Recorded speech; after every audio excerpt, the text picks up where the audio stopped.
जालना महानगरपालिकेत भाजपाची सत्ता। महापौरपदी वंदना मगरे तर उपमहापौर पदाचा पदभार राजेश राऊत यांनी स्वीकारला।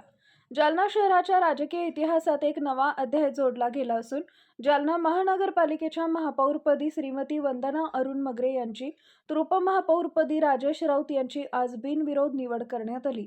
या निवडीमुळे जालना महानगरपालिकेत प्रथमच भारतीय जनता पक्षाची भक्कम व मजबूत सत्ता प्रस्थापित झाली आहे।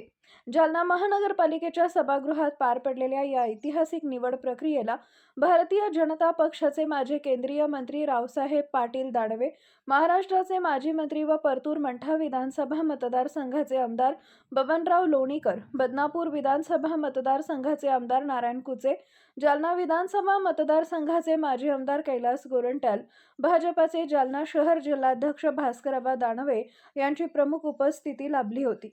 या निवडीप्रसंगी जालना महानगरपालिकेत निवडून आलेले भारतीय जनता पक्षाचे सर्व 41 नगरसेवक सभागृहात उपस्थित होते।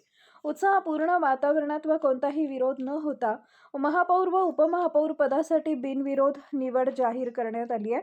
निवडीनंतर सभागृहात जल्लोषाचे वातावरण निर्माण झाले होते, तर उत्साहित कार्यकर्त्यांनी जालना जिल्हा भाजपाचा बालेकिल्ला आणि जय श्रीरामच्या घोषणांनी सभागृह दणाणले होते। आणि भारतीय जनता पक्षाला स्वबळावर 65 जागा या ठिकाणी उभ्या केल्या। त्यापैकी कितीतरी जागेवर भारतीय जनता पक्षाचे महापालिकेमध्ये आम्हाला बहुमत मिळालं। आज राज्यातील यामध्ये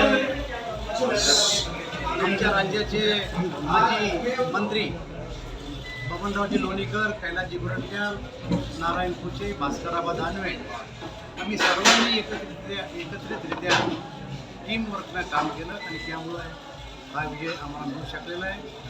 हा विजय आम्ही जालना शहराला समर्पित केलेला आहे। आज या ठिकाणी भाजपचे पहिले महापौर महापालिकेचे आणि उपमहापौर आम्ही आज अधिकृतरित्या त्यांच्या खुर्चीवर घेऊन बसवले आणि कारभाराची जबाबदारी त्यांच्यावर सोपवली।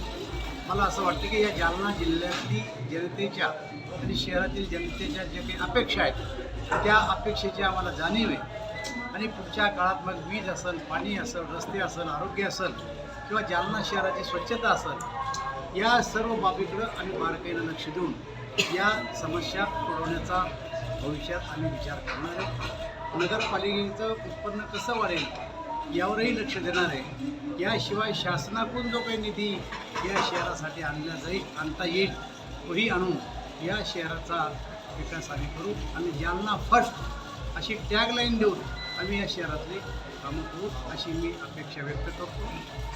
आज राज्यातील जिल्हा परिषद आणि पंचायत समिती निवडणुकांचे निकाल देखील